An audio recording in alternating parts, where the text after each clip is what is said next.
سورہ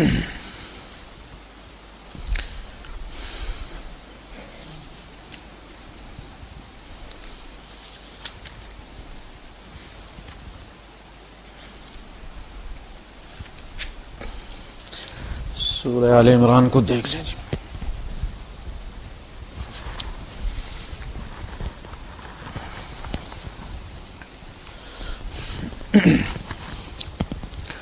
سورہ آل عمران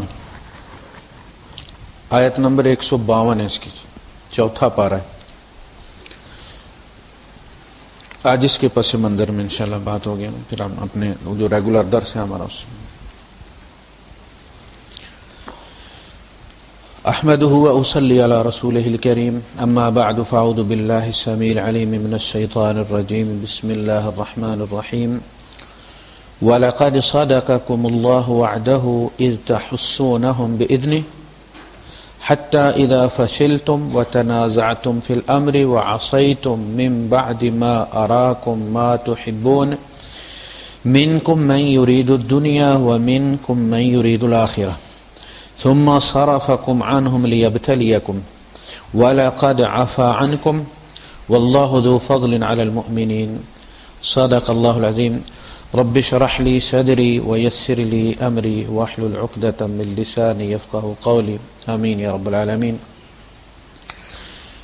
ہمارا جو پچھلے جمعے کا درس تھا، چونکہ کیمرہ جو تھا وہ ڈول اس پہ موڈ پہ تھا، ڈول موڈ پہ پھر اس کی آڈیو کی ریکارڈنگ نہیں ہوتی، تو اسی پن سے منظر میں ہم انشاءاللہ اس کو آج ڈسکس کریں گے، تاکہ کربلا کے موضوع پر ہمارے پاس ایک مکمل کیسٹ موجود ہو اور ہر سال ہمیں اس موضوع پہ بات نہ کرنی پڑے. یہ سورہ آل عمران ہے اور یہ غزوہ احد کی ڈی بریفنگ ہے، اس پہ تبصرہ ہے اللہ پاک کا. جہاں جہاں مسلمانوں سے غلطیاں ہوئیں یا جو جسے کہتے ہیں کہ ویک پوائنٹس تھے جو مسلمانوں کے، تو ان کو ڈسکس کیا گیا. غزوہ احد مسلمانوں کے پاس 700 آدمی تھے، 1000 تھے، ان کے پاس 3000 تھے کافروں کے پاس. 1000 میں سے 300 لے کر جو ہے وہ عبداللہ ابن ابی الگ ہو گیا تھا، باقی 700 مسلمان بچتے تھے. تو 700 مسلمانوں میں سے 70 جو ہے وہ شہید ہو گئے ایک معمولی سی غلطی کی وجہ سے، اور فتح شکست میں تبدیل ہوئی. تو 10% جو ہے وہ آرمی کٹ گئی ایک غلطی کی وجہ سے.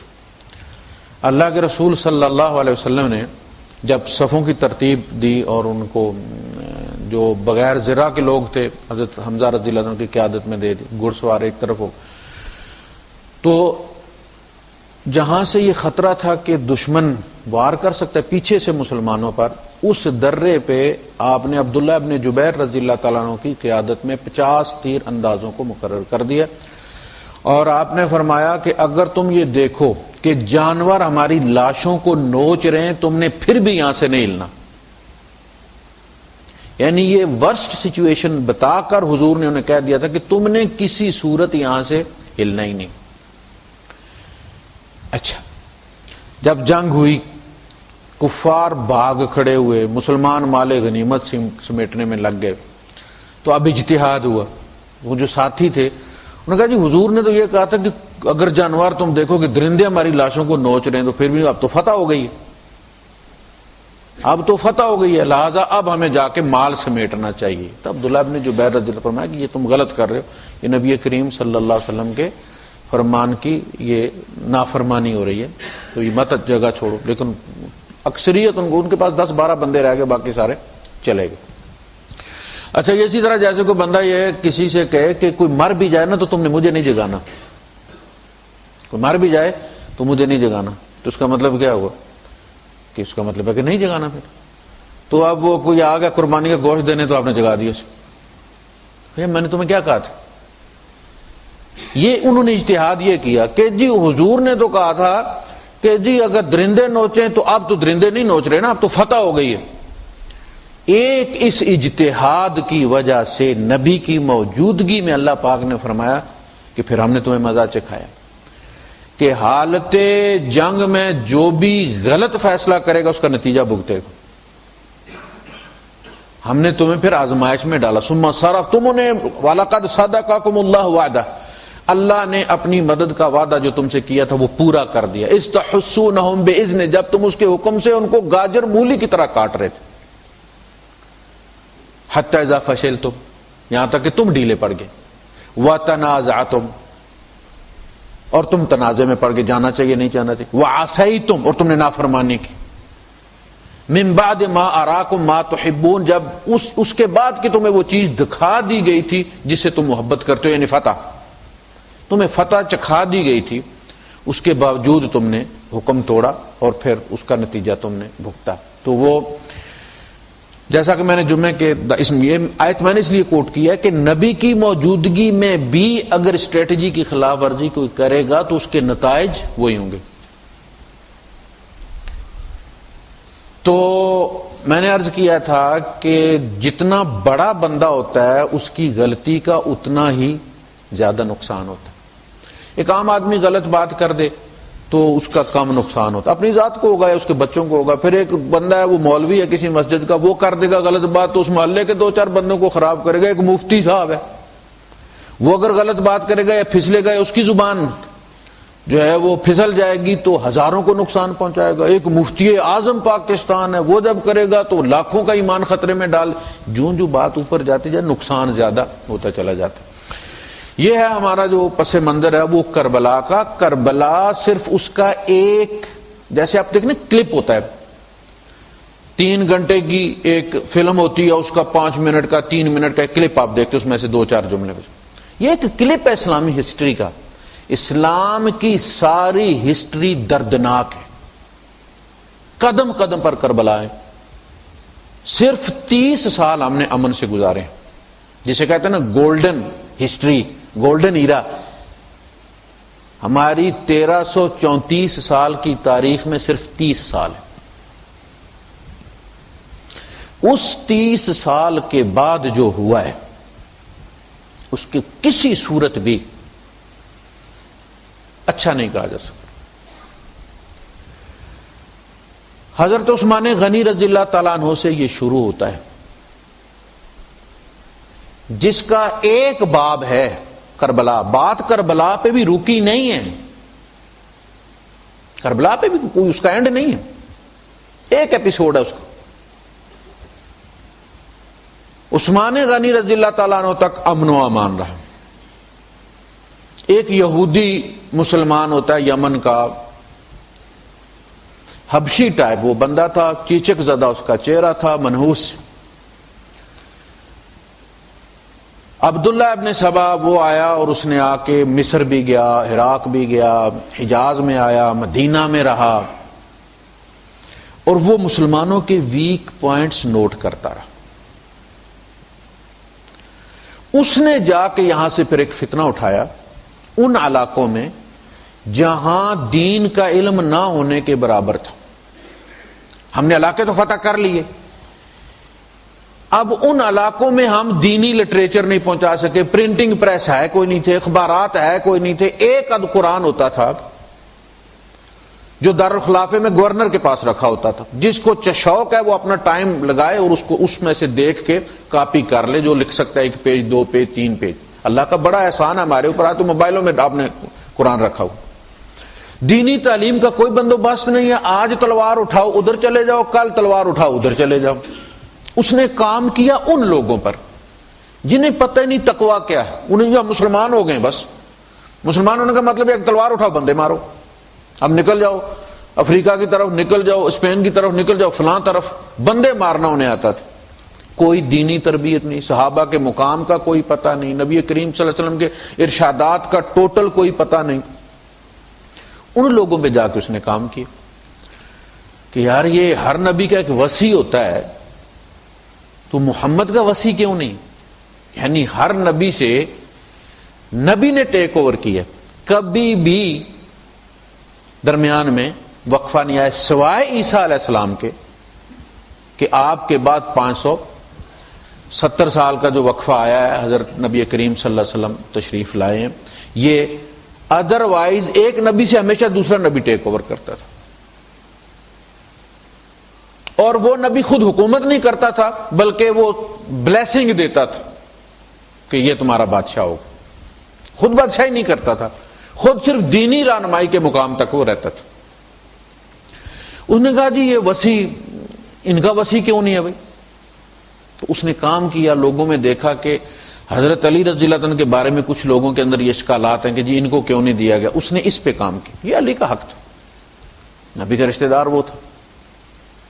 آہستہ آہستہ آہستہ اس نے، حضرت ابو ذر غفاری رضی اللہ تعالیٰ عنہ شام میں تھے، امیر معاویہ رضی اللہ تعالیٰ عنہ گورنر تھے، امیر معاویہ رضی اللہ تعالیٰ عنہ کو گورنر جو ہے وہ بنایا تھا عمر فاروق رضی اللہ تعالیٰ عنہ۔ سب سے طویل ٹرم جو تھی وہ ان کی تھی، بڑے مدبر تھے اور بڑے معاف کرنے والی ہستی تھی۔ میں نے ان کے سامنے کھڑا کو بندہ گالی دے دے انہیں تو وہ ہنستے رہتے تھے، مال متا دے دیتے تھے۔ اس نے ابو ذر غفاری رضی اللہ عنہ سے کہا کہ دیکھو یہ بیت المال کو اللہ کا مال کہتے ہیں، لوگوں کا مال نہیں کہتے، تاکہ لوگوں کو دینا نہ پڑے، یہ کھانا چاہتا ہے۔ تو حضرت ابو ذر غفاری رضی اللہ عنہ چلے گئے اور جا کے انہوں نے کہا کہ آپ بیت المال کو اللہ کا مال کیوں کہتے ہیں، لوگوں کا کیوں نہیں کہتے؟ انہوں نے کہا کہ آپ اللہ کے رسول کے صحابی ہیں اور آپ کو پتہ ہے کہ زمین و آسمان جو کچھ ہے وہ اللہ کا ہے، ہم بھی اللہ کے، ہمارے پاس جو کچھ ہے وہ اللہ کا ہے، یہ اللہ کا ہے۔ جب اللہ کی بتائی ہوئی تقسیم کے مطابق ہم تقسیم کرتے ہیں اسے تو اس کا مطلب ہے اللہ کی چیز ہے۔ لیکن اگر آپ کو اعتراض ہے تو کوئی نہیں، میں اس کو آئندہ مسلمانوں کی چیز کہنا شروع کر دوں، مسلمانوں کا مال کہنا شروع کر دوں۔ لیکن وہ ان کے پیچھے، ابو ذر غفاری رضی اللہ عنہ کے پیچھے لگا رہا، سوشلسٹ خیالات کہ نہیں جی جو بھی جس کے پاس باقی بچتا ہے وہ لازم غریبوں میں تقسیم کر دے۔ اچھا یہ کام حضور نے بھی نہیں کیا تھا۔ ایک طرف عبد الرحمن ابن عوف رضی اللہ تعالیٰ عنہ 30,000 غلام آزاد کرنے والے، دوسری طرف ابو ہریرہ رضی اللہ تعالیٰ دھوتی پوری نہیں ہوتی تھی، تو حضور نے تو نہیں کہا عبد الرحمن ابن عوف کو کہ سارا تقسیم کرو ان میں، تم بھی وہی دھوتی پہنو۔ یہ تو جو محنت کرے گا کمائے گا، آخر اس میں انکم آئے گی تو کمانے کا لالچ ہوگا نا۔ رشیا نے کیا کیا تھا؟ یہی کیا کہ ڈاکٹر کو بھی روٹی مل رہی ہے، ہل چلانے والے کو بھی روٹی مل رہی ہے، تو کوئی پاگل ہے ساری ساری رات بیٹھ کے پھر پڑے گا، لہذا نتیجہ کیا نکلا؟ فلاپ ہو گیا۔ تو انہوں نے پھر عثمان غنی رضی اللہ عنہ کو لکھا کہ یہ ابو ذر غفاری رضی اللہ عنہ کی سادگی سے فائدہ اٹھا کے کچھ لوگوں نے یہاں باقاعدہ گروہ بنا لیے، انہوں نے کہا نہیں یہاں بھیج دو، مدینہ بھیج دیا گیا۔ اچھا انہوں نے، وہ جو بندہ تھا عبداللہ ابن سبا، اس نے ایک اور صحابی کے ساتھ بھی جب بات کی تو پھر وہ پکڑ کے اسے لے آئے امیر معاویہ کے پاس کہ یہ وہ بندہ ہے جو کان بھرتا ہے ابو ذر کے، اور یہ مجھے بھی یہ پٹی پڑھا رہا تھا، آپ اس کا کوئی علاج کریں۔ اس کو بھی چھوڑ دیا۔ خیر یہ اصل میں صورتحال تھی، جس صورتحال میں وہ بندے مختلف جگہ سے اکٹھے کر کے، اس نے عراق میں کام کیا، اس نے مصر میں کام کیا، اور وہاں سے بندوں کو لے کر وہ دارالخلافے آ گیا مدینہ۔ یا میں ہم شکایتیں کرنے جا رہے ہیں، وہ شکایتیں کرنے نہیں آ رہے تھے، وہ اور کام کرنے آ رہے تھے، آگے۔ اب دیکھیے آپ عثمان غنی رضی اللہ تعالیٰ نے کیا کیا، انہوں نے ان کے ساتھ اس طرح ڈیل کیا جس طرح صحابہ کے ساتھ ڈیل کرتے تھے۔ صحابہ جو تھے وہ کتاب و سنت کے جاننے والے تھے، وہ بڑے پڑھے لکھے لوگ تھے، وہ قدر کرنے والے لوگ تھے، انہوں نے ان کو بھی اسی طرح ڈیل کیا۔ یہ غلطی ہوگی اسٹریٹجی کی۔ چند فتنہ باز تھے نا، انہوں نے اس کو یوں لیا کہ یہ میرے خلاف ہے۔ بھائی یہ آپ کے خلاف نہیں ہے، یہ تو خلافت کے ادارے پر حملہ کر رہے ہیں، آپ کو خلافت کا دفاع کرنا ہے۔ اگر وہ اچھا صحابہ ان سے اجازت مانگ رہے ہیں کہ آپ ہمیں اجازت دیں ہم ان لوگوں کو مار بگائیں، یہ کیا مدینے میں انہوں نے افراتفری مچائی ہوئی ہے، جس کی فصل میں گھستے ہیں کھانا شروع کر دیتے، جس کا گھر کھلا دیکھتے ہیں جا کے اٹھا لیتے مال، یہ سب اللہ کا ہے، آپ ہمیں اجازت دیں ہم ان کو مار بگائیں۔ کہتے نہیں میں نبی کے شہر میں یہ کرنے کی اجازت نہیں دوں گا، خود بھی کچھ نہیں کرتے ان کو بھی نہیں کرنے دے رہے۔ تو وہ پھر حج پہ چلے گئے، ہم نے پھر یہاں رہ کے کیا کرنا ہے، اکثریت حج پر چلی گئی ان کی۔ اچھا اگر یہ اقدام کرتے، یعنی ایک ان کی ذاتی نرم دلی تھی نا، میری ذات کی حد تک وہ نرم دلی میں استعمال کر سکتا ہوں، لیکن جب مجھے کسی چیز کا دفاع کرنا ہے تو پھر مجھے اس کے لیے سخت فیصلے کرنے ہوں گے۔ آپ دیکھیں نبی کریم صلی اللہ علیہ وسلم پورا قبیلہ آپ نے مروا دیا ہے، نبی کریم صلی اللہ علیہ وسلم نے، اس قبیلے نے خود کہا کہ جی یہ بندہ جو ہے چونکہ یہ ہمارا حلیف رہا ہے، جو یہ فیصلہ کرے گا وہ ہمیں قبول ہے. شاید حضور پہ چھوڑ دیتے تو جان بچ جاتی. انہوں نے سعد ابن معاذ رضی اللہ تعالیٰ عنہ نے فرمایا کہ ان کے جتنے بھی قابل جنگ مرد ہیں قتل کر دیجیے، مال غنیمت سمجھ کے لے لیا جائے، عورتیں لونڈیاں بنا لیجیے. اب چونکہ انہوں نے خود ان کو حکم بنایا تھا، فیصلہ ہو گیا. بلائے جاتے تھے ٹولیوں میں 10-10 بندے، اور گڑھے کے کنارے کر کے ان کے سر اتارے جا رہے تھے، گڑھا بھرا جا رہا تھا. یہ کس نے فیصلہ کیا؟ نبی رحمت نے. لوگ اعتراض کرتے ہیں کہ دیکھیں جی یہ کام تو حضور نے بھی کیے.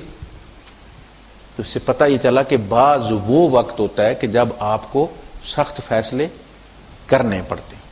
یہ ایک الگ بات ہے کہ آپ کتنے نرم دل ہیں، لیکن اس وقت جس چیز کی ضرورت ہے، اگر حضرت عثمان غنی رضی اللہ تعالیٰ عنہ ان گینگسٹرز کو، وہ جو بدماش تھے، ان کو قتل کروا دیتے نا،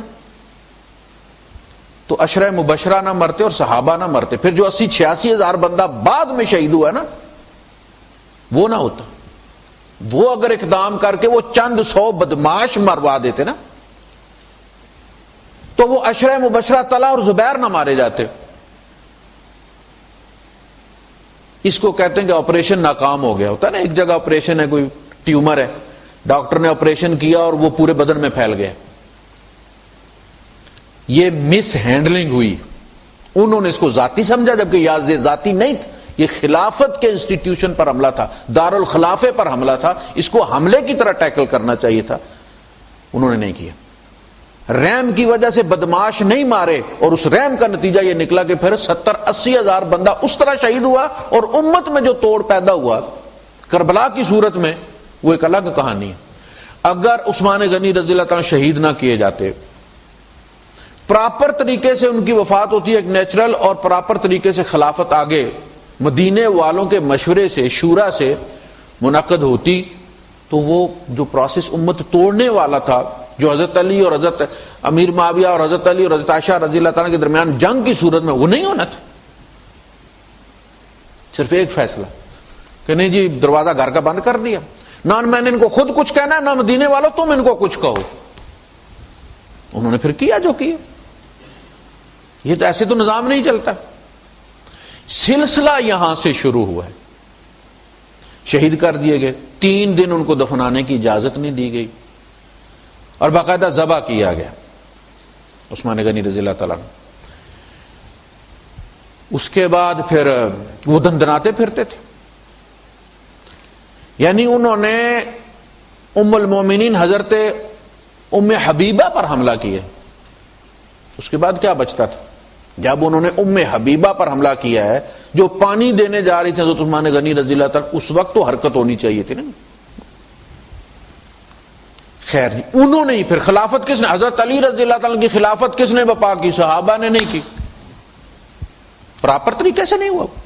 شورا تھی کہاں؟ عثمان غنی رضی اللہ عنہ کرائسس 40 دن رہا. 40 دن میں کوئی شورا کا اجلاس منعقد ہوا؟ شورا تھی کوئی نہیں.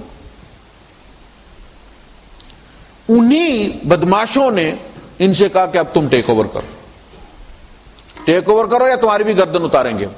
یہ دیکھیں یہ خلافت منتقل ہو رہی. حضرت علی رضی اللہ عنہ کو بٹھا دیا، بندے بلائے جاتے. مالک ابن اشتر جو تھا دروازے کے پاس بیٹھا ہوا، بیعت کرتا ہے تو ٹھیک ہے، نہیں تو گردن اتار دو. بیعت کرتا ہے تو ٹھیک ہے، نہیں تو گردن اتار دو. میں سوچنا چاہتا ہوں جی. سوچنا چاہتے ہو تو اپنا کوئی ضامن دے کے جاؤ، کوئی چچا، کوئی ماموں، کوئی کزن بٹھا کے جاؤ یہاں. تم نہ واپس آئے تو اس کی گردن مار دیں گے. جس کی گارنٹی حضرت علی رضی اللہ تعالیٰ دیتے کہ اس کی ضمانت میں دیتا ہوں، وہ چھوڑ دیتا مالک اشتر جو تھا. نہیں تو بیعت کر کے جاؤ گے. اب یہ بیعت ہو گئی. حضرت طلحہ حضرت زبیر رضی اللہ تلوار کی نوک پر ان سے لی گئی. انہوں نے بیت اللہ میں کھڑے ہو کے گواہی دی ہے کہ ہم سے بیعت جو حضرت علی رضی اللہ عنہ کی لی گئی ہے تلوار کی نوک پر لی گئی. اب یہاں سے حضرت علی رضی اللہ عنہ کا کام شروع ہوا. آپ نے بجائے اس کے، حالانکہ صحابہ نے مشورہ دیا کہ آپ تمام گورنر اس وقت جو سٹنگ ہیں ان سے اپنی بیعت لیں، آپ سب سے پہلا کام یہ کریں کہ آپ اپنے آپ کو خلیفہ منوائیں۔ انہوں نے کیا کیا؟ انہوں نے ٹرمینیشن لیٹر جاری کر دیا، بندہ بھیج دیا کہ بھائی تم ہٹ جاؤ اور اس کے حوالے اقتدار کر دو۔ یہ غلطی ہوئی، یعنی بجائے اس کے کہ ان سے وہ پہلے حلف لیتے، بیعت لیتے اپنی خلافت کی، بیعت کرنے کے بعد وہ پابند ہو جاتے کہ وہ ان کا حکم مانے، جب چاہے ان کو ٹرمینیٹ کرتے۔ یہی مشورہ ان کو عبداللہ ابن عباس رضی اللہ تعالیٰ نے دیا تھا حضرت علی رضی اللہ تعالیٰ کو کہ آپ یہ مت کریں، ٹرمینیٹ مت کریں، آپ بیعت لیں، سب سے پہلا کام اپنی بیعت کا کریں۔ لیکن انہوں نے تو وہ ٹرمینیشن نہیں مانی، انہوں نے امیر معاویہ رضی اللہ تعالیٰ کہا کہ آپ خلیفہ ہی نہیں ہوئے، ٹرمینیشن کیسی؟ پہلے یہ تو فیصلہ ہو، پہلے خون کا فیصلہ ہو، وہ تو کیس کسی بننے لگے۔ تو آپس میں یہاں سے اختلاف شروع ہوا۔ ادھر وہاں جب لوگ یہ تلوار پہ بیعت لی جا رہی تھی مدینے میں، تو کچھ لوگ راتوں رات بھاگ گئے اور وہاں جا کے کہا کہ جہاں وہ شہید ہو گئے عثمان غنی رضی اللہ تعالیٰ کی گردن انہوں نے مار دیا، اور اب وہی ان کے قاتل جو ہے وہ تلوار پر حضرت علی رضی اللہ تعالیٰ کی بیعت کروا رہے ہیں۔ تو جو مدینے میں تھے وہ لوگ پھر ادھر آنے کی بجائے کہ مدینے کے جو مکے گئے ہوئے تھے حج پہ، انہوں نے وہاں سے بصرے کا رخ کر لی۔ حضرت علی رضی اللہ تعالیٰ نے مدینہ چھوڑ دیا، یہ بھی بصرے کی طرف چل پڑے۔ یہ دوسری غلطی، نبی کے صحابہ کو چھوڑ کر آپ ان لوگوں میں جا رہے ہیں جن کی وفا کا آپ کو پتہ ہی نہیں۔ یہی حضرت علی رضی اللہ تعالیٰ عنہ تھے جب عمر فاروق رضی اللہ تعالیٰ عنہ جانا چاہتے تھے ایران، خود جنگ میں شریک ہونا چاہتے تھے عراق اور ایران کی بارڈر پہ، تو انہوں نے کہا تھا کہ دیکھیں آپ کی حیثیت اس وقت چکی کے وہ کلی کی طرح ہے، وہ جو ایکسل ہوتا ہے اس کا جس پہ وہ پوری گھومتی ہے، اسلام کی چکی آپ پہ زور پہ چل رہی ہے، آپ یہاں بیٹھ کے وہ چکی چلائیں، کہیں ایسا نہ ہو کہ وہ ایکسل ٹوٹ جائے اور سب کچھ۔ یہ انہی کا مشورہ تھا حضرت علی رضی اللہ تعالیٰ عنہ، لیکن جب اپنے پہ آیا تو مدینہ چھوڑ دیا، انہیں مدینہ نہیں چھوڑنا چاہیے تھا۔ مدینے والے ان کی قدر جانتے تھے، عراق والوں کو ان کی کوئی قدر نہیں تھی، وہ بے قدروں میں چلے گئے اور وہی ہوا۔ انہوں نے کسی کے ساتھ وفا نہیں کی، وہاں جنگیں ہوئیں، حضرت عائشہ صدیقہ رضی اللہ تعالیٰ عنہا بھی صلح کرنا چاہتی تھیں، حضرت علی رضی اللہ تعالیٰ عنہ بھی صلح کرنا چاہتے تھے، لیکن وہ جو فتنہ باز تھے درمیان میں جن پہ کام کیا ہوا تھا عبداللہ ابن سبا نہیں ہونے تھے۔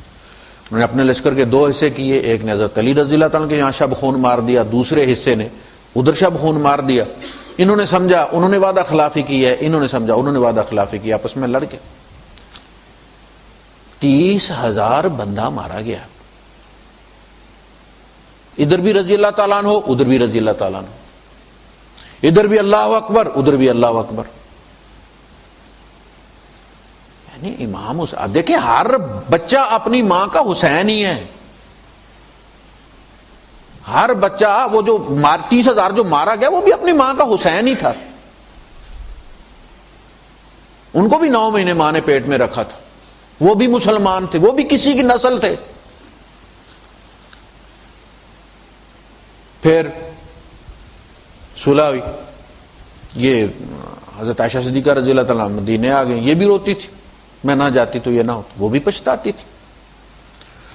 حضرت علی رضی اللہ تعالیٰ بھی دونوں ہاتھ جب وہ میدان میں گئے اور دیکھا کہ کل تک جو ان کے دائیں بائیں کافروں سے لڑا کرتے تھے مسلمان، وہ انہی کی تلواروں سے مارے ہوئے ہیں، تو وہ بھی دونوں ہاتھ مارتے تھے اپنے رانوں پر اور کہتے تھے کاش میں آج سے 30 سال پہلے مر گیا ہوتا۔ بالکل وہ بھی پچھتاتے تھے۔ پھر امیر معاویہ رضی اللہ تعالیٰ کے ساتھ جو جنگیں ہوئیں، جنگ صفین، جنگ جمل، جنگ صفین میں ملا کے کوئی 80,000 کے لگ بھگ مسلمان مارے گئے، یعنی وہ جنریشن جو نبی سے تعلیم یافتہ تھی، تربیت یافتہ تھی، ہم نے خود ختم کر دی۔ بڑے بڑے نام مارے گئے۔ تو یہ جو فتنہ چل رہا ہے اسی کی لپیٹ میں پھر امام حسین رضی اللہ تعالیٰ عنہ، اچھا ان کا جو کوفے والوں کا سٹائل تھا، وہ فتنہ باز تھے لیکن بزدل تھے، لڑنا بھی نہیں چاہتے تھے لیکن امن سے رہنے بھی نہیں دیتے تھے. تو عین شباب پر جنگ تھی حضرت امیر معاویہ رضی اللہ تعالیٰ کے خلاف، تو یہ پیچھے ہٹ گئے. پھر ان کے دو گروہ بن گئے، ان میں سے خوارج، اور خوارج کے ہاتھوں پھر شہادت ہوئی حضرت علی رضی اللہ تعالیٰ کی، اور خوارج سے پھر ان کی زیادہ جنگیں ہوئیں. امیر معاویہ رضی اللہ عنہ کے ساتھ جب امن ہو گیا ان کا کہ جو علاقے تمہارے پاس ہیں وہ تمہارے پاس رہیں، جو میرے پاس ہیں وہ میرے پاس رہیں، ہم ایک دوسرے کے علاقوں پر حملہ نہیں کریں گے، اس کے بعد پھر ان کی جنگیں خوارج سے ہوئیں.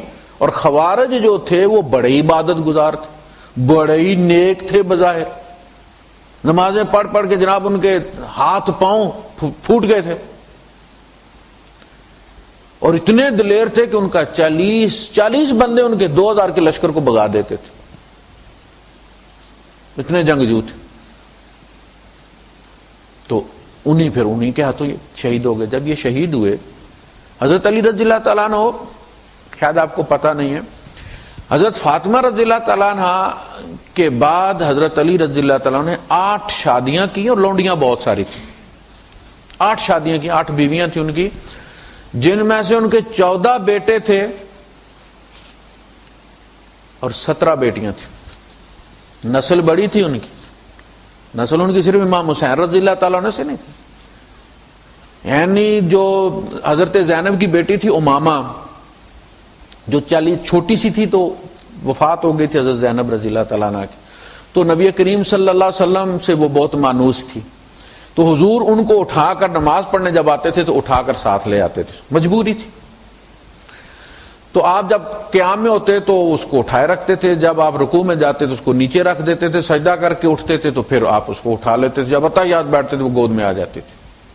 وہ امامہ، اس سے پھر شادی کی حضرت علی رضی اللہ تعالیٰ عنہ، وہ بھی نبی کی نسل ہے، نبی کی بیٹی ہے. ان سے ان کے یہاں محمد، اوسط اور رقیہ پیدا ہوئے. تو نسل حضرت علی رضی اللہ عنہ بہت تھی، 14 بیٹے 17 بیٹیاں تھیں، 8 بیویاں، بے شمار لونڈیاں تھیں. اچھا، ان کی شہادت کے بعد امام حسن رضی اللہ تعالیٰ نے جب بیعت لی اپنی تو نکلے حضرت امیر معاویہ کے مقابلے کے لیے. حضرت علی رضی اللہ عنہ کی شہادت کے ساتھ وہ معاہدہ ختم ہو گیا. ادھر سے یہ نکلے، ادھر سے 60,000 کا لشکر لے کر حضرت امیر معاویہ رضی اللہ تعالیٰ عنہ نکلے شام سے. اچھا، ان جنگوں میں موسٹلی یہ جو حضرت علی رضی اللہ تعالیٰ عنہ پھر مدینے والے تقریباً ارریلیونٹ رہے، وہ انہوں نے ان میں حصہ نہیں لیا. انہوں نے وہ جو حضور کی حدیث تھی نا کہ جب مسلمان کو مارنے کے لیے کہا جائے تو اپنی تلوار درخت پہ مار کے توڑ دو، کوشش کرو کہ تم مقتول ہو جاؤ مگر قاتل مت بننا. یہ عراق اور مصر اور شام کے جو لوگ تھے نا، یہ موسٹلی اس میں انوالو تھے. ایک تو یہ بڑے جسے کہتے ہیں نا سخت دل لوگ تھے، اور پھر یہ کہ دینی لحاظ سے ان پڑھ لوگ تھے، مال غنیمت کا لالچ تھا انہیں، تو وہ ان کی دبئی بنی ہوئی تھی، مارو لوٹو لے چلو. تو انہوں نے جو کوفی تھے انہوں نے مس بیہیو کیا حضرت امام حسین رضی اللہ تعالیٰ عنہ، یہاں تک کہ انہوں نے ان کا مسلح بھی چھین لیا، ان کے نیچے سے نکال لیا اور چادر بھی اتار لی. اب یہ عادی نہیں تھے اس چیز کے، تو انہوں نے کہا یہ تو بڑے بدتمیز لوگ ہیں بھائی، ان کے زور پہ میں لڑنے چلا ہوں 60,000 کے لشکر سے، جن کے نزدیک میری عزت یہ ہے، نہ میری کوئی بات مانتے ہیں. تو انہوں نے پیغام بھیجا پھر کسی کے ذریعے حضرت امیر معاویہ رضی اللہ تعالیٰ عنہ کو کہ صلح کر لیتے ہیں ہم لوگ، میری کچھ شرائط ہیں، اگر وہ آپ مان لیں تو ہم صلح کر لیتے. امیر معاویہ رضی اللہ تعالیٰ کو جب اس چیز کا پتہ چلا جا کے انہیں بتایا تو آپ نے ایک سفید کاغذ منگوایا اور اس پہ سٹیمپ لگا کے تو اس کے حوالے کر دیا اور کہا کہ حسن سے کہنا کہ اپنی مرضی کی جو شرائط چاہیں لکھ دو. حضرت علی رضی اللہ عنہ، حضرت امام حسن رضی اس میں لکھا کہ آپ 20,000 دینار مجھے، 20,000 دینار حسین کو آپ سالانہ دیں گے، مال غنیمت کے علاوہ جو بھی کہیں سے آتا ہے اس کے علاوہ یہ آپ نے صرف الاؤنس ہمیں دینا ہے اس صلح کے نتیجے میں، اور خراسان کا جو خراج ہے آپ لیتے ہیں وہ بھی آپ ہمیں دیں گے. یہ خراسان میں عراق اور ایران کے جو حصے تھے وہ افغانستان کی بارڈر تک وہ سارے آتے تھے، وہ بھی آپ نے مال اس میں خراج ہمیں دینا ہے. اور اس کے علاوہ مال غنیمت میں بنو ہاشم کو فوقیت دی جائے گی. فوقیت دی جائے گی کا مطلب یہ ہے کہ اگر لونڈیاں آتی ہیں تو پہلے بنو ہاشم کو کہا جائے گا کہ آپ اپنی مرضی کی چن لیں، جو باقی بچیں گے وہ دوسروں میں ڈسٹریبیوٹ ہوں گے. انہوں نے کہا ٹھیک ہے. مور پہلے ہی لگا کے بھیج دی تھی، انہوں نے منظور ہو گیا اور انہوں نے ڈبل کر دیا. وہ 20,000 لکھا تھا نا، انہوں نے 40,000 امام حسن کو دیتے رہے، 40,000 امام حسین کو دیتے. اچھا، کوفے والوں نے حضرت امام حسن کو بڑا ملامت کی کہ آپ نے یہ کیا کیا. ان کا نام رکھا یا مذل المومنین، مومنوں کو ذلیل کرنے والے. پھر وہ امام حسین رضی اللہ عنہ کے پاس گئے تو کہ بھائی نے آپ کے اس طرح کیا تو ہم آپ کی بیعت کرتے ہیں. آپ اٹھ کھڑے ہیں. انہوں نے کہا اب ہم بیعت کر چکے ہیں. اچھا، ہوا یہ کہ اس کے بعد پھر امیر معاویہ رضی اللہ عنہ عراق تشریف لائے، مسجد میں، وہاں کی جامعہ مسجد میں سب سے پہلے امام حسن رضی اللہ تعالیٰ نے ان کی بیعت کی، اس کے بعد امام حسین رضی اللہ تعالیٰ نے بیعت کی، اور پھر وہ پورا سلسلہ یہ ہے. اس کو کہتے ہیں عام الجماعہ، جمع ہونے کا سال، جس میں امت دوبارہ مجتمع ہوگی. شیعیت ختم ہو گئی، شیعان علی، شیعان امیر معاویہ ختم ہو کے یہ دوبارہ ایک امت مسلمہ بن گئی. اچھا، اس کے بعد پھر یہ سلسلہ ان کے ساتھ اچھا اس نے سلوک رہا.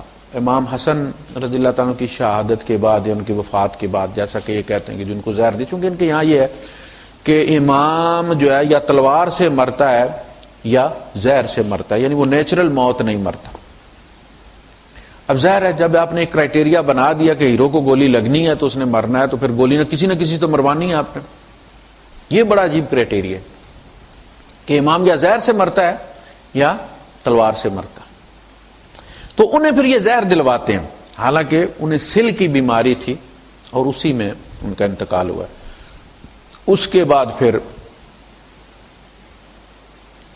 لوگوں نے پھر ان پہ کام کرنا شروع کیا امام حسین رضی اللہ تعالیٰ عنہ پہ، خاص کر کے جب امیر معاویہ رضی اللہ تعالیٰ نے مغیرہ ابن شعبہ رضی اللہ تعالیٰ عنہ کی انسپائریشن پہ، ان کی انسٹیگیشن تھی کہ آپ دوبارہ امت کو اس فتنے میں مت دھکیل دیں جو کہ عثمان غنی رضی اللہ تعالیٰ کے بعد ہوا تھا، بلکہ آپ اپنی زندگی میں بیعت لے کے تو یہ انسٹیٹیوشن جو ہے یہ مضبوط کر دیں. وہ آئے اور انہوں نے آ کے مدینہ یہ بات کی، یعنی امیر معاویہ رضی اللہ تعالیٰ حج پہ آئے اور انہوں نے مدینہ اور مکہ دونوں جگہ یہ بات کی کہ یہ ہے. تو صاحب نے کہا جی ٹھیک ہے، بہت اچھی بات ہے، مشورہ بہت اچھا تھا، مگر بندہ غلط چنا انہوں نے. جالک صاحب نے کہا تھا نا کہ جی ووٹ دیں، آپ کو اسلام چاہیے یا نہیں، یس اور نو.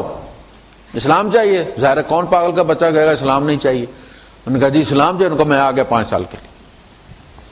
تو انہوں نے کہا کہ جی انسٹیٹیوشن اپنی زندگی میں مضبوط کرنا چاہتا ہوں تاکہ آپس میں جنگیں نہ ہو، کوئی مناسب بندہ معقول اس کے لیے میں چھوڑ جانا. صاحب نے کہا جی ٹھیک ہے. صاحب نے عبداللہ ابن زبیر، عبداللہ ابن عباس، عبداللہ ابن عمر، صاحب نے کہا بہت اچھی بات. اس کے بعد اس نے جملہ مکمل کیا انہوں نے کہ وہ تو میں یزید کو بنانا چاہتا ہوں. اب سب کھڑے کہ یہ کیا بات ہے، کتے پالنے والا اور وہ یہ کرنے والا بندہ کیسے امت کا، ہم اسے امیر المومنین کیسے کہیں گے؟ شرم کی بات ہے، اتنے جید لوگ موجود ہیں، آپ ان کو بنا دیں. کہا بھائی میں نے جو فیصلہ کر لیا وہ تو اب کر لیا میں نے. اور عبداللہ ابن زبیر، عبداللہ ابن عباس، عبداللہ ابن عمر اور ایک اور صاحب تھے، یہ 4 جن پہ سارے صحابہ جن کے پیچھے تھے کہ جو یہ 4 کریں گے، وہ عبداللہ ابن عمر رضی اللہ تعالی، عمر ابن العاص، یہ جو 4 کریں گے ہم اس کے پیچھے. امیر معاویہ رضی اللہ عنہ کو بلایا 4 کو اور تحفے تحائف دیے، اور اس کے بعد کہا کہ آپ لوگ گائیڈ کریں لوگوں کو، آپ لوگ آپ کے پیچھے ہیں تو آپ یزید کی بیعت کر لیں.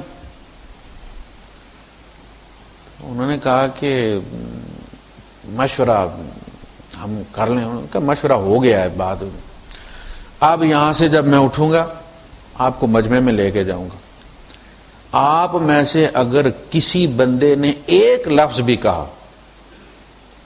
میں ابھی مجمع میں جا کے بات کروں گا، آپ میں سے کسی کے ہونٹ ہلے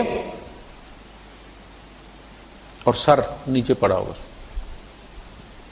اس کے بعد مجمع جا کے کہا کہ جناب یہ آپ کے لیڈر ہیں, انہوں نے بیعت کر لیا یزید کی, تو اب آپ لوگ تو پہلے ہی تھے کہ بھائی یہ کیا فیصلہ کرتے ہیں, انہوں نے کہا انہوں نے کر لیا, لوگوں نے بھی کر لیا.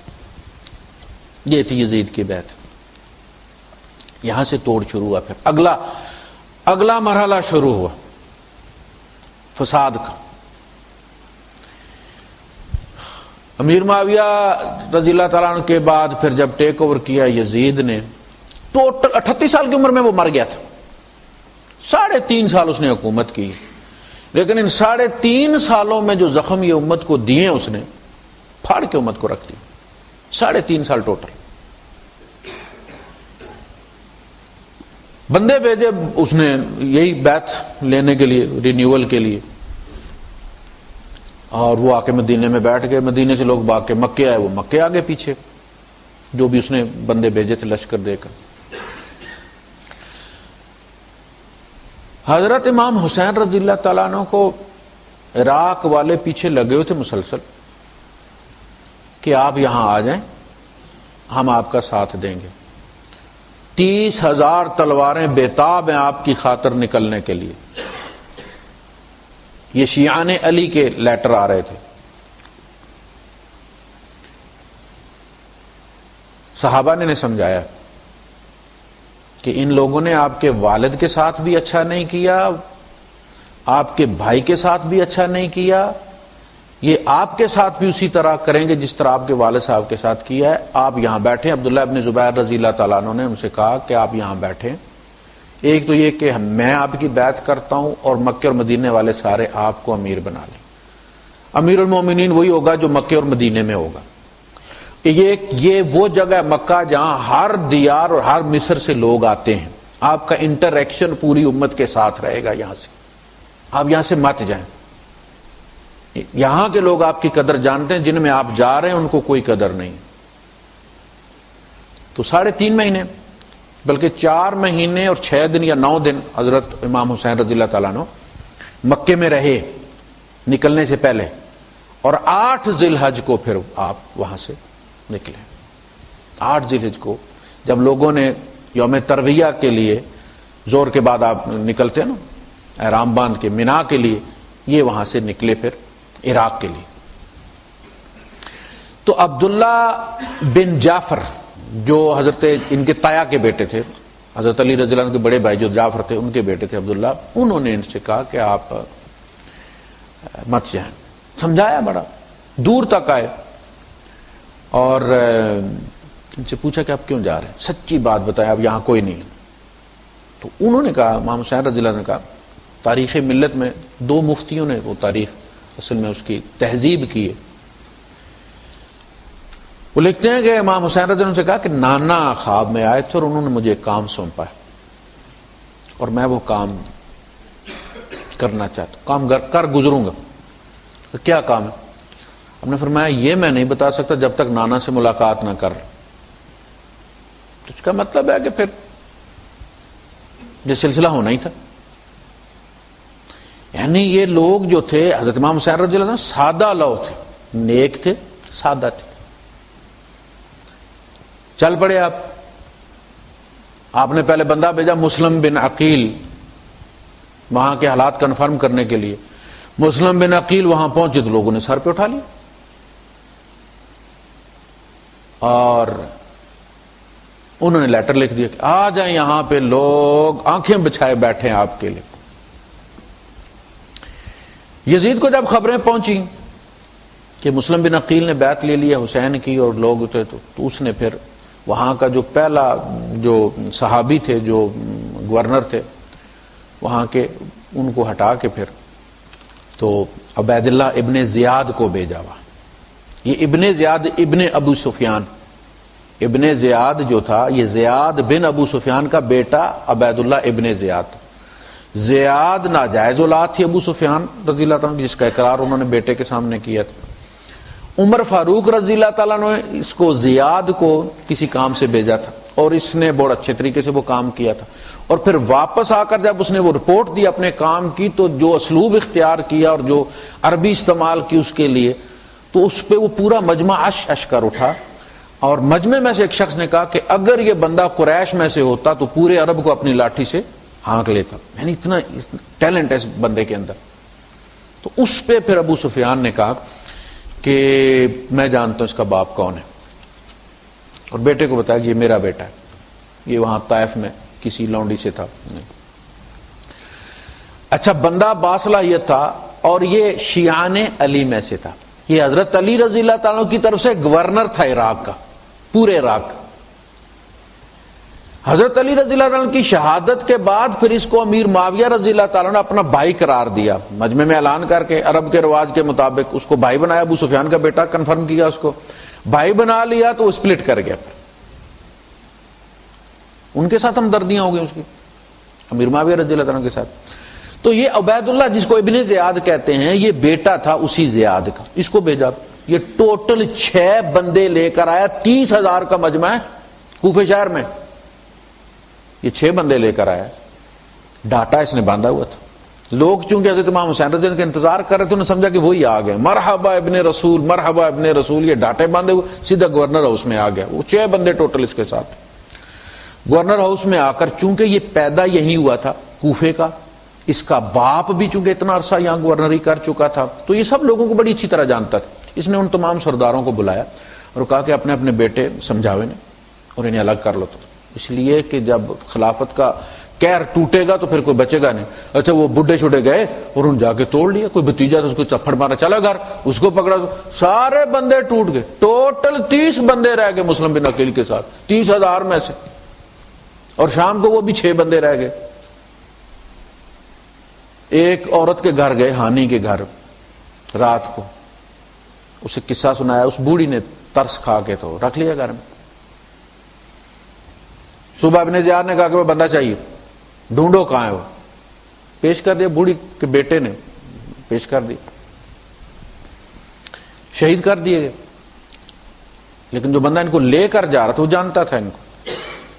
اسے انہوں نے کہا کہ دیکھو تم مجھے نہیں بچا پاؤ گے، تم نے تو مجھے امان دے دیا لیکن مجھے پتا یہ نہیں چھوڑے گا، لیکن میرا ایک کام کر دینا کہ حسین کو میرا پیغام بھیج دینا کہ یہ بڑے غدار لوگ ہیں، ان کی باتوں پہ بھروسہ نہیں کرنا، جہاں بھی ہو وہاں سے واپس چلے جا. انہوں نے کہا ٹھیک. اور وعدہ اس نے باقاعدہ بندہ بھیجا جس نے وہ پہنچا دیا میسج حضرت امام حسین رضی اللہ تعالیٰ لا کے شہید کر دیا گیا ان کو.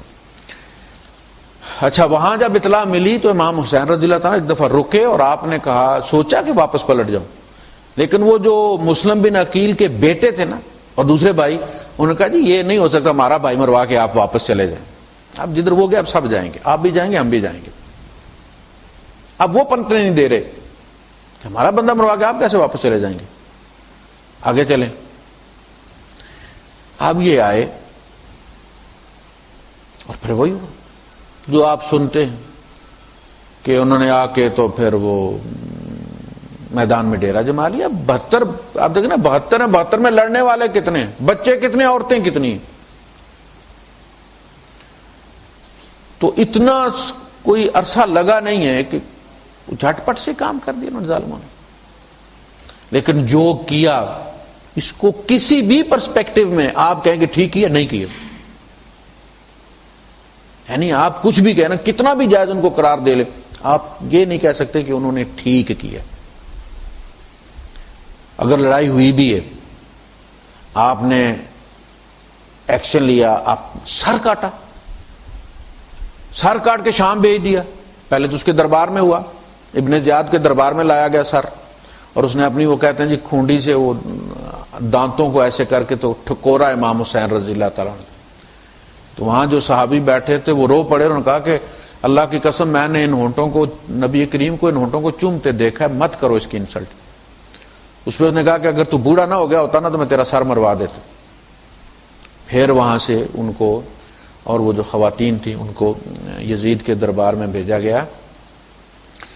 یہ ایک اسلوب ہوتا ہے بیوروکریسی کا کہ اچھے نمبر لینے کے لیے وہ جتنا آرڈر دیا جاتا ہے اس سے بڑھ کر کام کرتے. یزید کبھی بھی امام حسین رضی اللہ عنہ کو شہید نہیں کروانا چاہتا. یہ اس کے کوئی فائدے کی بات نہیں تھی، اس کے لیے وہ خطرہ نہیں تھے. اسے پتا تھا کہ جمعیت ان کے ساتھ نہیں، ان کو مروانے کا مطلب کیا تھا. لیکن اس نے کہ کام کر دیا. اور پھر جب وہاں یہ گئے ہیں تو یہ سارے آپس میں ان کی رشتہ داریاں تھیں، یہ ایک ہی فیملی کے تھے نا، یہ کزنز تھے آپس میں سارے. امیہ اور ہاشم بھائی تھے دونوں. امیہ کی اولاد بنو امیہ کہلائی، ہاشم کی اولاد بنو ہاشم کہلائی. اور جیسے چچیرے لوگوں میں شریک کون ہوتا ہے؟ ماں کا پیٹ. شراکت کس میں، شریکہ کس میں ہوتا ہے؟ بھائیوں میں ہوتا ہے، کزنز میں ہوتا ہے. یہ شریکہ تھا ان کے اندر. جب یہ وہاں گئے ہیں تو کہتے ہیں کہ یزید پھر رویا ہے. اس نے کہا کہ اللہ کی قسم اگر ابن زیاد کی جگہ میں نہ ہوتا تو میں یہ کبھی نہ کرتا، اللہ کی لعنت ابن مرجانہ پر، اس نے یہ کیا کر دیا. اور اپنی خواتین کو اس نے، ان خواتین کو جس طرح یہ کہتے ہیں نا لونڈیاں بنا لیا، اور اس طرح سے عربوں میں لونڈی بنانے کا رواج ہی نہیں تھا. غزوہ بدر میں کتنی لونڈیاں بنائی گئیں، غزوہ احد میں کتنی لونڈیاں بنائی گئیں؟ لونڈیاں کوئی نہیں بنائی گئی. انہیں یزید کی فیملی میں جا کے اتارا گیا، زنان خانے میں اتارا گیا، وہ ایک دوسرے کے گلے لگ کے روئی ہیں. اور زین العابدین جو ہیں ان کو صبح و شام تخت پر اپنے ساتھ بٹھا کے کھانا کھلاتا رہا یزید، اور تسلیاں دیتا رہا کہ جو کچھ ہوا ہے یہ میری مرضی کے مطابق نہیں ہوا، یہ میرا رب جانتا ہے کہ میں کبھی بھی ان کی شہادت کا خواہش مند نہیں تھا، اگر یہ مجھ تک آ جاتے تو یہ کبھی نہ ہوتا. اور انہیں پھر یہ بھی کہا کہ آپ دیکھو اب بیٹا کوئی بھی تمہیں کوئی مسئلہ ہو، کوئی بھی تکلیف ہو تو تم مجھے فوراً لکھو. کوئی کسی کو کہنے کی، وہاں کے گورنر کو کہنے کی ضرورت نہیں، تیرا خط میرے لیے گورنر ہے وہاں کا، جو تم کہو گے وہ تمہاری ڈیمانڈ پوری کی جائے گی. بعد میں جب یزید نے ایک صاحب کو بھیجا جس نے پھر واقع ہرا کیا مسلمہ کو، تو اس کو کہہ کے بھیجا کہ علی ابن حسین کو کچھ نہیں کہنا. بنو ہاشم کو نہیں چھیڑا گیا وہاں پہ. اور جب یہ لوگ مدینے والے گئے ہیں حضرت زین العابدین کے پاس تو انہوں نے کہا کہ میں نے اس کو عہد دے دی ہے، یعنی میں بیعت کر کے آیا ہوں یزید کی، لہٰذا میں اس کے خلاف نہیں اٹھ سکتا. ہمارے خاندان میں یہ نہیں ہے، ہم بیعت نہ کریں تو نہ کریں، ہم کٹ کے مر جاتے ہیں، لیکن جب کسی کی بیعت کر لیتے ہیں تو غداری کا داغ ہمارا خاندان نہیں لیتا. میں اس کی بیعت کر چکا ہوں، میں اس کے خلاف نہیں اٹھوں گا، یعنی یزید کے خلاف. اور پھر اس نے جب اسے اطلاع ملی کہ مدینے میں بھی سلسلہ چل رہا ہے، لوگ اس کے خلاف ہو گئے، یعنی یزید کے خلاف ہو گئے، پھر اس نے کوئی بندہ اس کا خون لینے کے لیے اس نے جو بھی وہ مقرر کرتا تھا نا کہ آپ جائیے اور جا کے مدینے والوں کو قابو کر لیجیے، وہ کہتے تھے ہم یہ خون اپنے سر لینے کے لیے تیار نہیں. ابن زیاد کو کہا گیا، اس نے کہا کہ میں اب مزید خون نہیں بہا سکتا یزید کی خاطر. پھر ایک بوڑھا سا جرنیل اسے ملا جو افریقہ وغیرہ جس نے فتح کیا تھا، وہ بدبخت آیا اور اس نے پھر مدینے میں 3 دن قتل عام کیا ہے. اور اس میں جھوٹ والی کوئی بات نہیں، ایسا ہوا ہے. لیکن لوٹا گیا ہے، بندے مارے گئے ہیں، ریپ کا کوئی کیس نہیں ہوا. یہ جو ساتھ میں سٹوری میں مرچ مسالہ ڈالا جاتا ہے نا، ایسا کوئی واقعہ نہیں ہوا. لیکن یہ کہ لوٹا گیا، قتل کیا گیا اور بیعت لی گئی ہے یزید کی. لیکن یہ ابھی بیعت مکمل نہیں ہوئی تھی، یزید مر گیا پیچھے، یعنی یہ ابھی آپریشن جاری تھا. مکے کا محاصرہ کیا ہوا تھا، پیچھے سے اطلاع آ گئی، اور یہ سب سے پہلے اطلاع آئی عبداللہ ابن زبیر رضی اللہ تعالیٰ عنہ. ابھی یزید کی فوج کو بھی نہیں پہنچی. تو نے کہا کہ بھائی تم کس کے لیے لڑ رہے ہو، تمہارا امیر المومنین تو مر گیا. اب جب انہیں بھی ان کا بھی قاصد آ گیا اور اس نے بھی آ کے اطلاع دی کہ بھائی اس طرح سے ہو گیا، تو جو آپ دیکھیں جس نے محاصرہ کیا تھا فوج کا جو سربراہ تھا، اس نے عبداللہ ابن زبیر رضی اللہ تعالیٰ سے کہا کہ آپ کی ہم بیعت کرتے ہیں خلافت پر، لیکن ایک شرط پر کہ آپ جو ہماری پچھلی جنگیں ہوئی اور اس میں جو کچھ ہوا ہے اس کو آپ معاف کریں گے. ظاہر آپ انتقام کی راہ پر چلیں گے تو پھر تو ممکن نہیں ہے. آپ وہ پچھلا سارا معاف کر دیں، ہم آپ کی بیعت کرتے ہیں، آپ کو ساتھ لے کر ہم شام چلتے ہیں اور آپ خلیفہ ڈکلیئر کر دیتے. اس پہ عبداللہ ابن زبیر رضی اللہ عنہ دیکھے آپ کیا کیا. انہوں نے کہا کہ اللہ کی قسم یہ ممکن نہیں، بنو ہاشم کے ایک بندے کے عوض بنو امیہ کے 10 بندے ماروں گا. یہ غلطی ہوئی. مدینے میں مروان آیا ان کے پاس، مروان بن عبد الملک، جس نے پھر دھائیوں حکومت کی ہے، پھر وہ ان کے پاس آیا میں آپ کی بیعت کرتا ہوں. انہوں نے کہا تمہیں تو میں نہیں چھوڑوں، تمہیں نہیں، میں بنو امیہ کے، وہی انہوں نے جملہ کہا کہ ایک ہاشمی کے بدلے 10 بنو امیہ کے بندے ماروں. وہ رات کو دیوار پھلانگ کے بھاگ گیا. شام پہنچا، افراتفری مچی تھی، شام والوں نے پکڑ کے اس کو تخت پہ بٹھا دیا. معاویہ کا بیٹا، جو معاویہ ثانی تھا نا، یزید کا بیٹا، وہ تبلیغی جماعت کا تھا، اللہ لوگ بندہ تھا، اسے اقتدار سے دلچسپی. 3 مہینے کے بعد اس نے ریزائن کر دی. یعنی ایک تو عبداللہ ابن زبیر رضی اللہ عنہ سے یہ غلطی ہوئی نا، پہلی والی. پھر جب وہ چلا گیا تو پھر انہیں احساس ہوا کہ مجھ سے یہ غلط کام ہو گیا. پھر انہوں نے پیچھے میسج بھیجا لیکن وہ تیار نہیں ہوا. 3 مہینے اس کا بیٹا معاویہ بیٹھا، اور 3 مہینے کے بعد اس نے کہا بھائی میں حکومت نہیں چلا سکتا، میں حکومت والا بندہ نہیں ہوں، میں اس کو دیکھو، میں تمہارے اندر کوئی ابو بکر جیسا بھی نہیں ہے کہ میں نبی کی طرح اس کو مقرر کر دوں، نہ تمہارے اندر کوئی عمر جیسا کہ ابو بکر کی طرح میں اسے مقرر کر جاؤں، نہ مجھے تمہارے اندر کوئی عثمان جیسا نظر آتا ہے، تم جانو تمہاری حکومت جانے، اپنے لیے کوئی بندہ چن لو.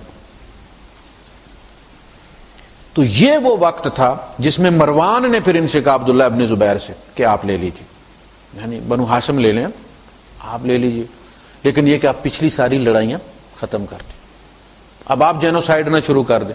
انہوں نے کہا نہیں، چھوڑوں گا نہیں، ایک بنو ہاشم کا 10 بنو امیہ کا، یہ کرائٹیریا بنا کے ماروں گا. وہ رات کو فرار ہو گیا دیوار پھلانگ کے مدینے سے، اور شام میں جا کے جناب وہ، یعنی یہ گورنر تھا نا مدینے کا یزید کی طرف سے، ان کی بیعت کرنا چاہتا تھا تو مدینہ کے قبضے میں آ گیا تھا، لیکن انہوں نے نہیں مانا اور پھر وہ واپس چلا گیا شام، اور وہاں جا کے وہ پھر مروان بن عبد الملک بادشاہ بن گیا.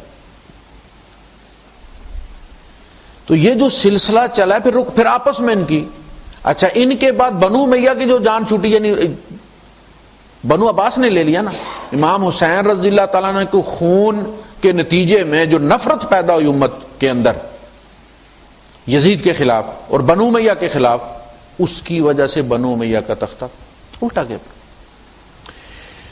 پھر آئے بنو عباس، 650 سال بھی بنو عباس بھی ان کو مارتے رہے، علویوں کو. یہ دوسری ٹریجڈی، یعنی بنو عباس ہاشمی تھے نا، یہ ہاشمی تھے، انہی کا خاندان تھا، نبی کا خاندان. یہ ان کے خلاف بھی اٹھ کھڑے ہوئے کہ نہیں، خاص علی کی اولاد کو ملنا چاہیے. یعنی یہ کسی اور سے سیادت تسلیم ہی نہیں کرتے کہ کہیں اور کوئی اور بھی سید ہے. حالانکہ حضرت عباس اور ان کی اولاد ساری سید ہے، حمزہ اور ان کی اولاد ساری سید ہے، عقیل اور ان کی اولاد ساری سید ہے، اچھا زبیر اور ان کی اولاد سارے سید ہیں. یہ سارے سید، یہ سوائے حضرت علی کی اس اولاد کو جو حضرت فاطمہ سے ہیں، کسی اور کو سید نہیں مانتے. اور اس جس کو آپ دیکھتے ہیں فاطمیین کی حکومت قائم ہوئی مصر کے اندر، 400-500 سال چلی. اور یہ جو جامعہ ازہر ہے یہ فاطمیین نے بنائی ہے، شیعوں نے بنائی ہوئی ہے، یہ ان کا کمال ہے. یعنی انہوں نے جہاں بھی حکومت کی ہے انہوں نے ادارے بنائے ہیں، اس لیے کہ یہ ہمیشہ پڑھے لکھے لوگ ہوئے ہیں. اب بھی آپ دیکھ لیں، آپ کی اگر ایک نصاب بنانے والی کمیٹی ہے نا پاکستان کی، اس میں اگر 9 ممبر ہے نا تو 2 سنی ہوں گے، 7 شیعہ ہوں گے. کوئی بھی کمیٹی ہے آپ کی، آپ دیکھ لیں، اس میں میڈیا میں آپ دیکھ لیں، بڑے بڑے نام جو بھی ہیں سارے انہی کے ہوں گے، بڑے بڑے پروفیسر، بڑے بڑے عسکری ماہرین یہی ہوں گے. یہ ہمیشہ سے ان کا اسلوب رہا ہے کہ یہ ایجوکیشن اور میڈیا، یہ 2 چیزیں کنٹرول میں رکھنی ہے. ایجوکیشن سے لوگوں کے بچوں کو تم نے فارمیٹ فیکٹری میں لے جا کے اپنے خیالات ان میں انسٹال کرنے. بچہ کسی کا ہوتا تھا، پیسے کسی کے لگتے تھے، یہ اس کے اندر ونڈوز اپنا ڈال دیتے. تو انہوں نے ادارے بنائے ہیں، لیکن 550-600 سال عباسیوں نے بھی ان کو مارا ہے، کیونکہ یہ اٹھتے تھے حکومت کے لیے. اچھا ادھر یہ ہوا، آپس میں لڑتے رہے مسلمان، جس کو ہم اپنی ہسٹری کہتے ہیں. بڑے بڑے جرنیل، موسیٰ بن نصیر اسپین تک گیا ہے، اس کے ساتھ ہم نے کیا کیا، اس کو واپس منگایا.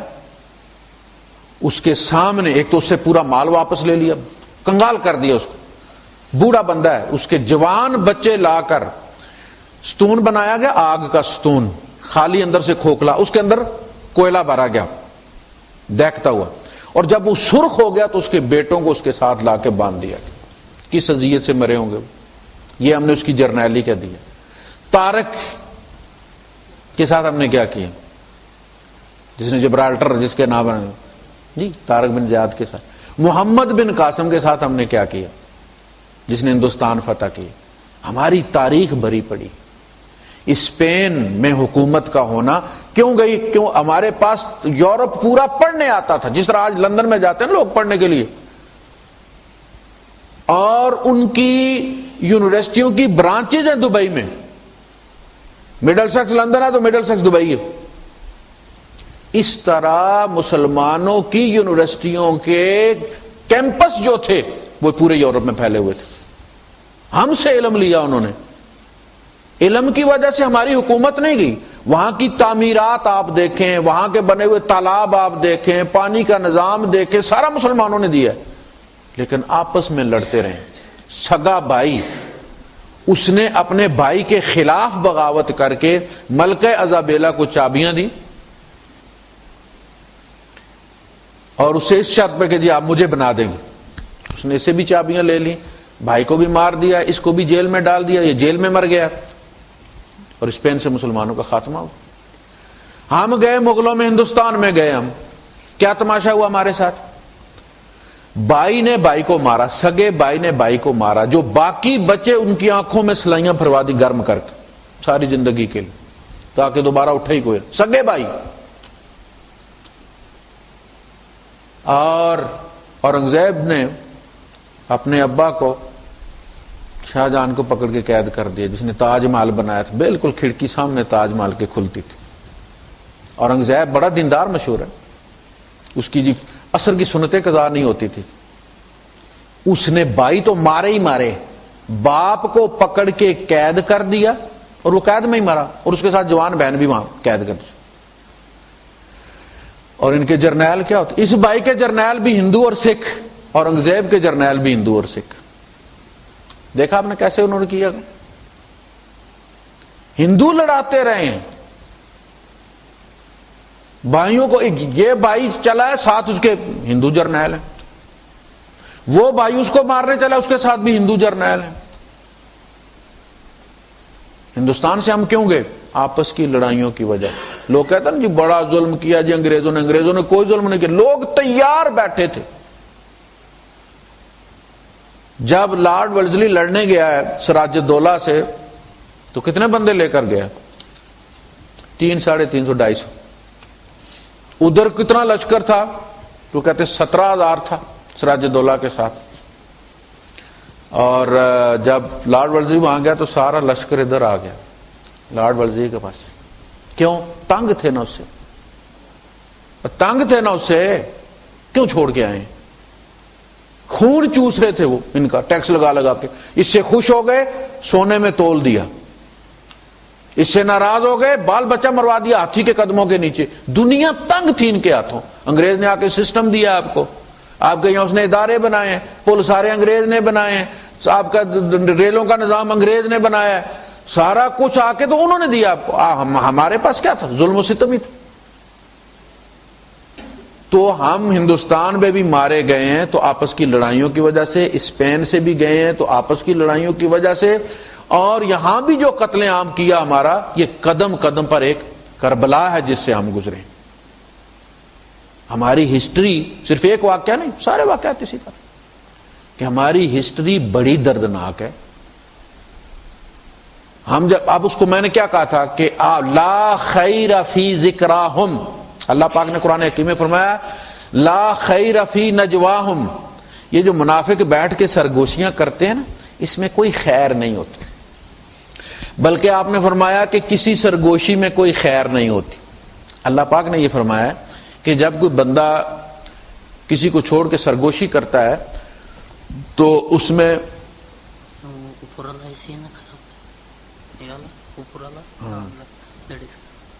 اوپر والا ہے بندہ آیا، ہاں وہ پہلے میں نے سوچا آن کرو ادھر سے، تو فرمایا کہ لا خیر فی نجواہم الا من امر بصدقۃ او معروف او اصلاح بین الناس. 3 کام سرگوشی میں کیے جائیں تو سرگوشی خیر ہے، ورنہ عموماً سرگوشیوں میں خیر کوئی نہیں ہوتی. الا من امر بصدقۃ، چندہ ہو رہا ہے مسجد کے لیے تو کوئی بندہ دوسرے سے کہتا ہے یار کوئی گل نہیں پا دیں، یہ تھی. الا من امر بصدقۃ او معروف، یا کوئی بھلی بات کسی کو کہتا ہے کہ یار، او اصلاح بین الناس، دونوں میں لڑائی ہوئی ہے تو یہ اس کو سمجھاتا ہے کوئی بات نہیں یار تیرا بھائی لگتا ہے، کوئی نہیں، اگر کر بھی گیا تو کوئی نہیں، تم سے بڑا. یہ اس کے علاوہ سرگوشی میں خیر نہیں ہوتی. میں کہتا ہوں لا خیر فی ذکراہم، اپنی تاریخ کو پڑھو گے تمہیں کوئی خیر نہیں ملے گی. کوئی بھی آپ تاریخ اٹھا کے، ابن ہشام کی، ابن اسحاق کی، فلاں کی اٹھا کے پڑھ لیں آپ کو پتہ چلے گا کہ یار ہم تو ان لوگوں سے بہت اچھے ہیں، اس زمانے میں بھی الحمدللہ ہم اتنی بے دردی سے کسی کو قتل نہیں کر سکتے. یار ٹھیک ہم تھوڑا بہت ادھر ادھر کر لیتے ہیں، لیکن یہ کہ جو یہ کرتے رہیں اتنے نیک زمانے میں حکومت کے لیے، یعنی یہ وہ چیزیں ہیں کہ جو آپ کبھی بھی ہسٹری کا آپ دیکھیں گے ایمان ہر صفحے کے ساتھ آپ کا ایمان نیچے جا رہا ہے. اور اب آپ اپنے آپ کو ہیرو اب تو جب حدیثوں میں سنتے ہیں نا صحابہ کا زمانہ، تابعین کا زمانہ، تو پھر ہم کہتے ہیں یار کیا لوگ تھے، سبحان اللہ. لیکن تاریخ پڑھتے ہیں تو ہم کہتے ہیں یہ تو ہم ہیرو ہیں الحمدللہ. یار ان کو اللہ معاف کرے گا تو ہمیں تو معاف کر ہی دے گا. یہ آپ نوٹ کر لیجئے یہ پوائنٹ کہ جب بھی آپ تاریخ پڑھیں گے یہ لازم آپ کو قاری حنیف یاد آئے گا کہ اس نے یہ بات کہی تھی. ممکن ہی نہیں کہ آپ یہ پڑھیں اور آپ کا ایمان جو ہے وہ ارتھ نہ ہو جائے. اچھا اس کا نتیجہ کیا نکلا؟ ان لڑائیوں سے بھاگ کر ایک نیا ورژن تیار ہوا صوفیوں کا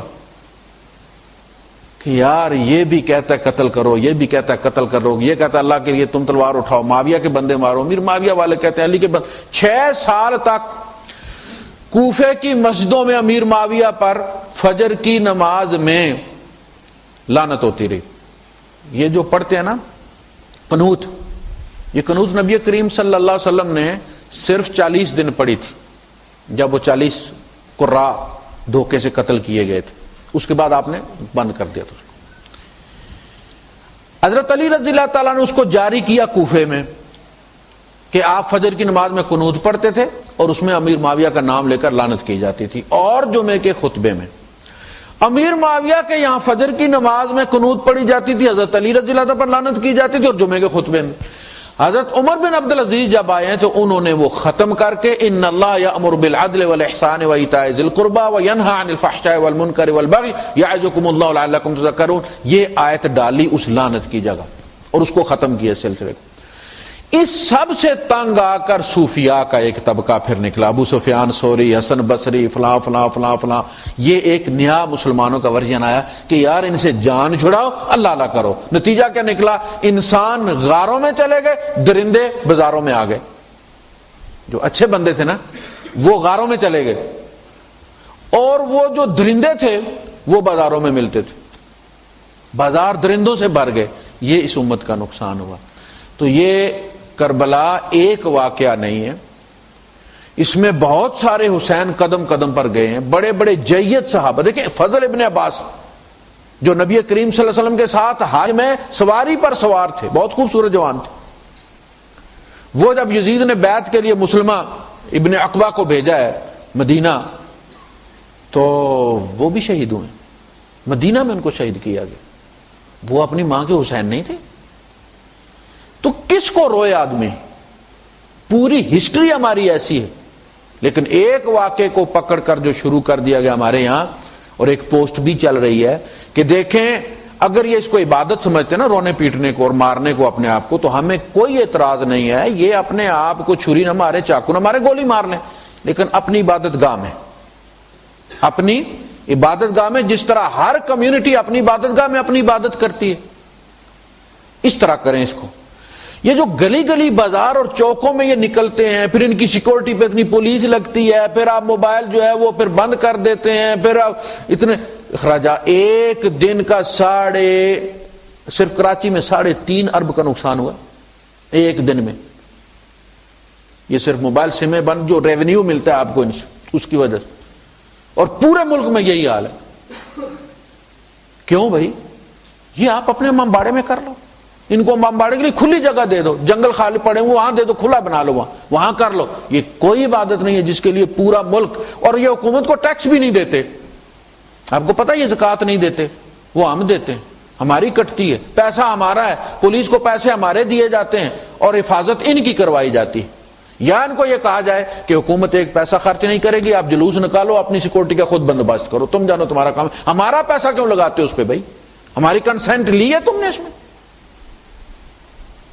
تو اس میں ایک واقعے کو بنا کے پوری قوم کو یرغمال بنا لینا، اس کی کوئی شرعی حیثیت نہیں ہے، کوئی اخلاقی حیثیت نہیں ہے، کوئی قانونی حیثیت نہیں ہے۔ لیکن چونکہ اوپر سے لے کر پریزیڈنسی لے کر براستہ اسپیکر شپ آپ کے اسمبلی کے سارے یہی ہیں، لہذا کوئی روکنے والا نہیں، کوئی پوچھنے والا نہیں کہ بھئی یہ کیوں کرتے ہیں آپ۔ یہ ہے ہسٹری ہماری کربلا کی، جو کہ اس پورے دردناک سٹوری کا صرف ایک ایپیسوڈ ہے، ایک کلپ ہے، باقی سب کے ساتھ یہی ہوا، پورے خاندان ختم ہو گئے۔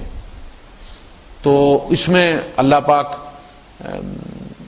ہم یہی کہہ سکتے ہیں کہ اس امت کو ایک کر دے، سلوک اور اتفاق ڈال دے لوگوں کے اندر۔